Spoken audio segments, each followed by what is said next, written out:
Japanese motorcycle dealerships are in full-on panic mode, practically begging you to take these bikes off their hands. From cruisers that missed the mark to hybrids that left everyone confused, these 7 models just could not find their audience. You will not believe which bike tops the list. Number 7. Honda Fury. When Honda introduced the Fury, it aimed to make a bold statement in factory chopper design, delivering a custom chopper experience straight from the dealership. With stretched forks, an extreme feet-forward stance, and an unmistakable silhouette, it promised all the rebellious attitude without the hassle of garage-built modifications. The Fury's angular lines, scalloped fuel tank, and exposed frame rails made it look like a rolling piece of artwork. Riders were drawn to its radical aesthetic, hoping it would embody the spirit of an outlaw bike while maintaining Honda's legendary reliability. Under the tank, the Fury houses a liquid-cooled V-twin engine with a displacement of 1,300 cubic centimeters, producing approximately 57 horsepower and 78 pound-feet of torque. Weighing 663 pounds, the Fury features a braking system with a single front disc and a rear disc brake, both of which are adequate for casual cruising but feel underwhelming during emergency stops. The suspension setup prioritizes aesthetics over comfort, resulting in a jarring ride on uneven pavement. Despite moving smoothly at low speeds, the long wheelbase and high handlebars make handling tight corners awkward. The stretch stance that looks so striking on the showroom floor translates to uncomfortable riding dynamics, especially on winding back roads. The low-slung seat height adds to the chopper vibe, but does little to alleviate back strain during longer rides. Despite its aggressive design, the Fury's performance is far from thrilling. Its slow acceleration and cumbersome handling don't align with the outlaw persona it attempts to project. On smooth urban roads, it holds its own, but once it hits uneven terrain, the bike's limitations become apparent. For many buyers, the reality didn't live up to the promise, and the bike's popularity faded quickly. In comparison, the Yamaha Bolt offers a more balanced approach to cruiser riding with mid-controls and smoother power delivery, while the Harley-Davidson Sportster 52 delivers more authentic cruiser character along with a robust aftermarket scene. These models offer a more practical blend of style and function, whereas the Fury remains stuck between being a chopper and a comfortable cruiser. Despite being marketed as a factory-built outlaw machine, the Fury lacks the raw edge that truly defines the genre. It ends up being more of a visual statement than a rider's dream, appealing to those who value looks over performance. As time passed, riders realized that the Fury's bark was louder than its bite, leaving dealerships with rows of these flashy yet impractical bikes. Moving from factory choppers to cruisers that couldn't keep up with the times, our next bike tried to blend nostalgia with comfort, but it just didn't work. If you're still here after hearing about these dealer nightmares, you gotta admit, we did the legwork. Seriously, we spent hours digging into why these bikes aren't moving. Now just hit that subscribe button. Fair trade? Number 6. Yamaha V Star 1100. When Yamaha launched the V Star 1100, it aimed to capture the spirit of classic American cruisers while offering the renowned reliability that the brand is known for. With its sweeping fenders, wide handlebars, and teardrop fuel tank, the V Star 1100 looked like the perfect blend of vintage style and practical design. The upright riding position and low seat height made it feel approachable, while the long, low stance gave it a commanding road presence. The V Star 1100 is powered by an air-cooled V-twin engine with a displacement of 1,063 cubic centimeters, producing approximately 62 horsepower and 62 pound-feet of torque. This engine configuration delivers a steady and predictable power curve, making it suitable for relaxed cruising. The bike's braking system consists of a dual front disc and a rear disc brake, which provide adequate stopping power but lack the precision and bite of more modern setups. The suspension is a conventional telescopic front fork and a dual shock rear setup, which prioritizes comfort but struggles to handle rough surfaces, especially under load. Weighing approximately 630 pounds, the V Star 1100 offers stability at cruising speeds but feels sluggish in tight traffic or when making quick maneuvers. Despite its appealing aesthetics and approachable riding stance, the V Star 1100 has developed a reputation for being high maintenance.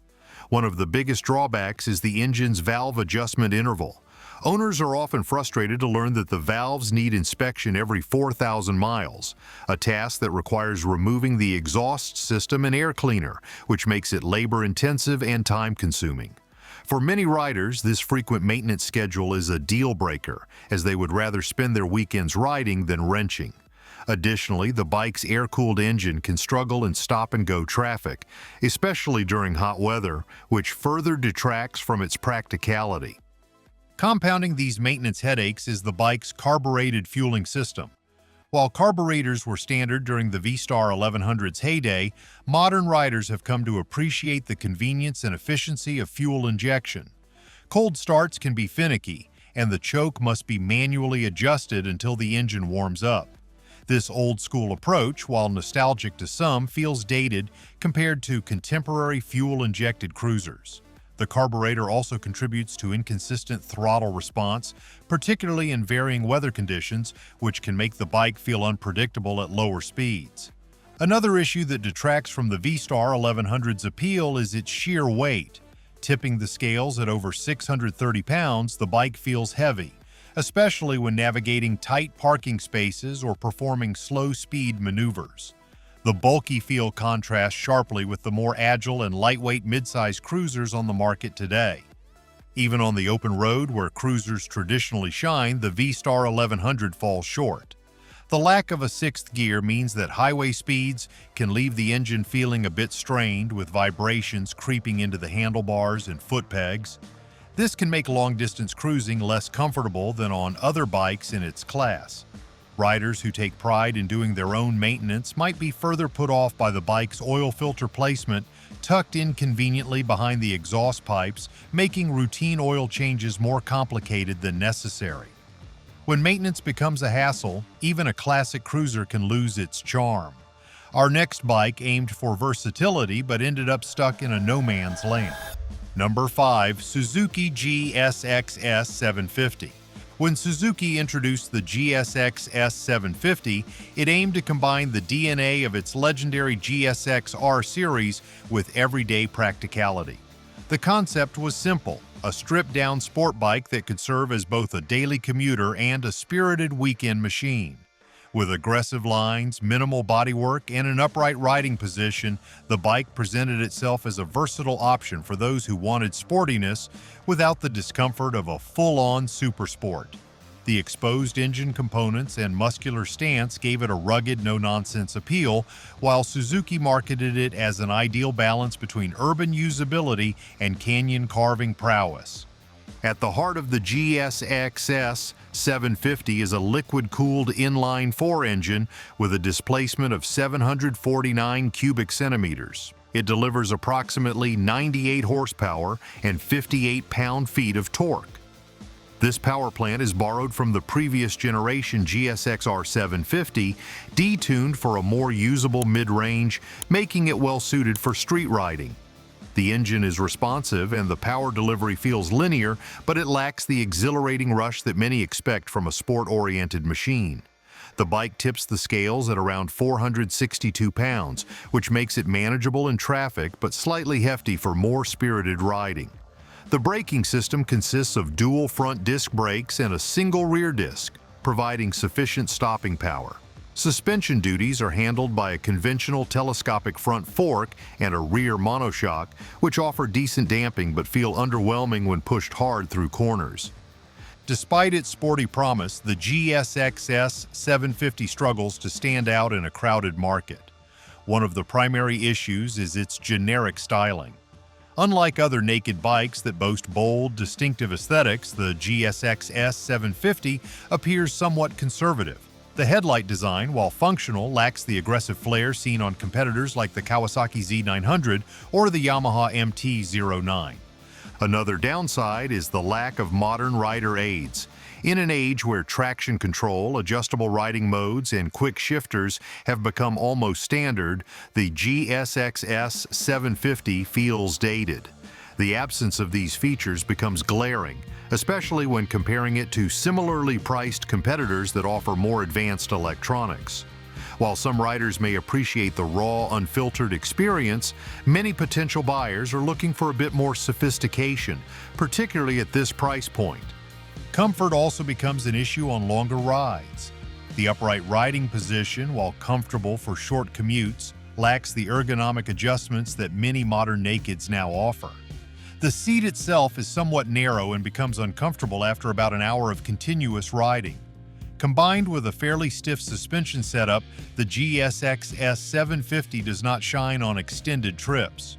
Wind protection is minimal, which is typical for a naked bike, but the wind blast at highway speeds becomes tiresome, making long-distance journeys less than enjoyable. When it comes to performance, the bike is competent but not exceptional. It handles well enough for everyday use, but when pushed in more demanding scenarios, it feels less composed than rivals. The front end lacks the razor-sharp feedback that more performance-focused nakeds offer. This becomes noticeable when navigating tight corners or switching directions quickly. Riders who expect more spirited handling may find the GSX-S 750 somewhat lacking, particularly when lined up against the Yamaha MT-09's lively chassis or the Kawasaki Z900's punchy acceleration. Still here? Still not subscribed? We've told you more about these dealer nightmares than your local shop will admit. Show some love. Hit that button. Number 4. Suzuki Hayabusa. The Suzuki Hayabusa roared onto the scene as a hyperbike legend, instantly recognizable for its aerodynamic fairings and low-slung profile, meticulously designed to slice through the wind at breathtaking speeds. Marketed as the fastest production motorcycle in the world upon its debut, the Hayabusa quickly became a symbol of power and rebellion, dominating the conversation among speed enthusiasts. At the heart of the Hayabusa lies a liquid-cooled inline-4 engine with a displacement of 1,340 cubic centimeters, delivering an astonishing 187 horsepower and 110 pound-feet of torque. This powertrain allows the bike to reach over 180 miles per hour, making it one of the fastest machines on the road. The braking system consists of dual front discs with radial mount Brembo calipers and a single rear disc, providing ample stopping power to rein in the beast. The suspension setup features an inverted front fork and a link-type rear shock absorber, ensuring stability at high speeds while maintaining some comfort on smoother roads. Tipping the scales at 582 pounds, the Hayabusa manages to feel surprisingly stable at speed, but its heft becomes apparent during low-speed maneuvers and in tight urban environments. The Hayabusa's most impressive feature is its straight-line speed. Few production motorcycles can match its top-end acceleration, and the sensation of unleashing its full potential is described by many riders as borderline surreal. On open highways or track days, the Hayabusa truly shines, effortlessly blasting past other vehicles with its raw, unbridled power. Its smooth power delivery and refined handling make it an exhilarating ride when conditions allow for it. Enthusiasts praise the precise throttle response and the way the bike remains composed even at high velocities. However, outside the controlled environment of a track or deserted stretch of road, the bike's extraordinary power can become more of a liability than an asset. For everyday riding, the Hayabusa's aggressive ergonomics can make longer journeys uncomfortable. The forward-leaning position, designed to minimize wind resistance at high speeds, puts significant pressure on the wrists and lower back when cruising around town. While some riders may appreciate the committed riding posture, many find it impractical for commuting or leisurely rides. Additionally, the bike's considerable weight and length make navigating through city traffic feel cumbersome. Parking and performing U-turns can become awkward, especially for less experienced riders. The Hayabusa's thirst for performance also translates into higher maintenance demands and substantial running costs. Insurance premiums for this hyperbike are often exorbitant, reflecting the risk associated with its speed capabilities. Tire wear is another common issue, as high-speed runs and aggressive cornering quickly degrade the sport-specific rubber. Replacement tires can be costly, and the Hayabusa's high-output engine also requires premium brake fluid and regular valve adjustments to maintain peak performance. owners quickly discover that keeping the Hayabusa in top condition is both time-consuming and expensive. Over the years, stricter emission regulations and evolving rider preferences have also impacted the Hayabusa's appeal. In the early 2020s, production ceased as Suzuki struggled to keep up with environmental standards, leaving dealers with leftover models. As a result, prices were slashed and sales tactics shifted towards bundling performance upgrades like racing exhaust kits, carbon fiber accents, and extended warranties to attract buyers. Despite these efforts, many Hayabusas remained on showroom floors as the bike's niche appeal limited its market. When speed turns into a burden, even legends can struggle to find a home. Next, a cruiser that couldn't quite balance heritage and modernity. Number 3. Yamaha Roadstar 1700. With a strong visual presence, classic lines, and a broad stance, it looked like a machine ready to take on the open road. The Roadstar's design combined retro appeal with a powerful profile, featuring wide handlebars, a large teardrop fuel tank, and a sculpted rear fender. This was a bike built to command attention while promising long-haul comfort for the rider. The heart of the Roadstar 1700 is an air-cooled 48-degree V-twin engine with a displacement of 1,670 cubic centimeters. It produces approximately 62 horsepower and 99 pound-feet of torque. This engine delivers ample low-end power, perfect for leisurely cruising at highway speeds. The bike features a dual front disc brake and a rear disc brake, adequate for straight-line stopping but lacking in more dynamic situations. The suspension setup includes a conventional telescopic front fork and a single shock rear suspension, designed primarily for comfort rather than sport. Tipping the scales at nearly 700 pounds, the Roadstar 1700 feels stable on open highways, but becomes noticeably cumbersome in urban environments and slow-moving traffic. Yamaha intended the Roadstar 1700 to be a comfortable, no-nonsense touring bike, yet it quickly fell behind the curve as motorcycle technology advanced. One major drawback is its lack of modern safety features, most notably the absence of an anti-lock braking system. In an era when many touring cruisers are equipped with cutting-edge braking technology, another sticking point for potential buyers is the bike's handling. While the Roadstar 1700 excels on straight stretches of road, its substantial weight and lengthy wheelbase make tight turns and city maneuvering quite a challenge. The long rake angle, which contributes to its impressive highway stability, also makes it feel sluggish when weaving through traffic or negotiating tighter corners. As a result, many riders report that the bike feels ponderous, particularly when compared to more agile touring cruisers from other brands. The engine itself, despite delivering a respectable amount of torque, is hampered by outdated technology. The air-cooled configuration struggles to maintain optimal performance during prolonged rides in hot weather or dense traffic. Unlike more modern cruisers that feature liquid cooling to regulate temperature, the Roadstar can become uncomfortable to ride when conditions push the engine's limits. Furthermore, the bike's 5-speed transmission lacks the flexibility of a 6th gear, leaving the engine to work harder than necessary at higher speeds. Riders looking for a smooth, low-revving highway experience often feel that the Roadstar could benefit from an additional gear to reduce vibrations and enhance comfort on long rides. The instrumentation on the Roadstar 1700 remains purely analog, reinforcing the retro aesthetic but sacrificing modern functionality.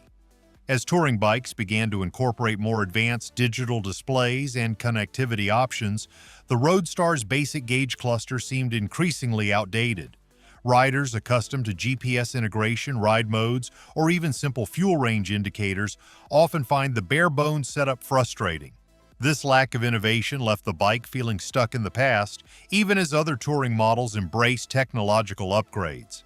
From heavyweight cruisers to machines that couldn't decide their purpose, our next model promised to be everything, but ended up being nothing. Number 2. Honda DN01. When Honda introduced the DN01, it aimed to redefine what a motorcycle could be. This model was marketed as the ultimate hybrid, blending the sporty dynamics of a performance bike with the relaxed ergonomics of a cruiser. The futuristic styling and streamlined bodywork made it look like something out of a sci-fi movie, while its automatic transmission promised a seamless riding experience. Honda envisioned the DN01 as a revolutionary machine that could bridge the gap between traditional motorcycles and more commuter-friendly scooters.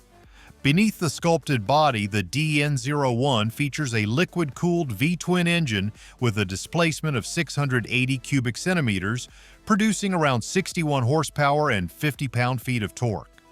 The power delivery is smooth but lacks the punch expected from a bike with such bold aesthetics. At a curb weight of 595 pounds, it feels substantial but manageable in city settings. The braking system consists of dual front disc brakes and a single rear disc, providing adequate stopping power, although the lack of an anti-lock braking system leaves some riders wanting more confidence during sudden stops. The suspension setup includes telescopic front forks and a rear single shock, which handle urban environments decently but become less reliable on uneven roads.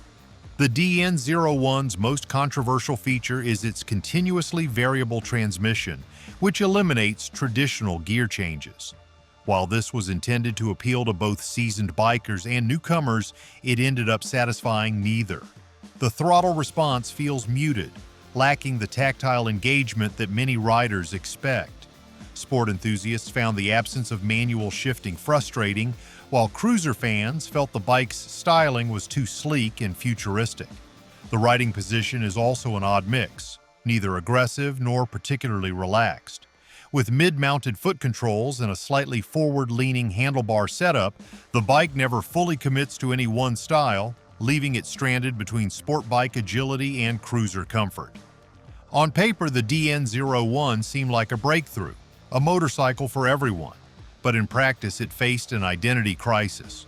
Riders accustomed to manual gearboxes were disappointed by the automatic transmission, which, despite being advanced, lacked the visceral connection of a traditional clutch. At the same time, those drawn to the sleek lines and futuristic vibe found the ergonomics awkward and the performance underwhelming. This confusion led to a lack of enthusiasm among potential buyers as they struggled to understand who the DN01 was truly made for. One of the DN01's biggest challenges was its hefty price tag. At around $15,000 when new, it competed with more established models that offered either better performance or more traditional cruiser appeal. Riders looking for a sporty feel gravitated towards bikes like the Yamaha V Star 900, which offered more traditional styling and a manual gearbox.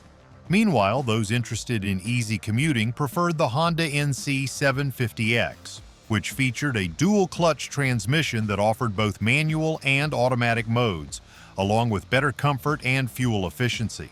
This bike stands as a cautionary tale of trying to be everything at once and ending up being neither fish nor fowl. The DN01 remains an oddity in Honda's lineup, a bike that looked revolutionary but never truly found its audience.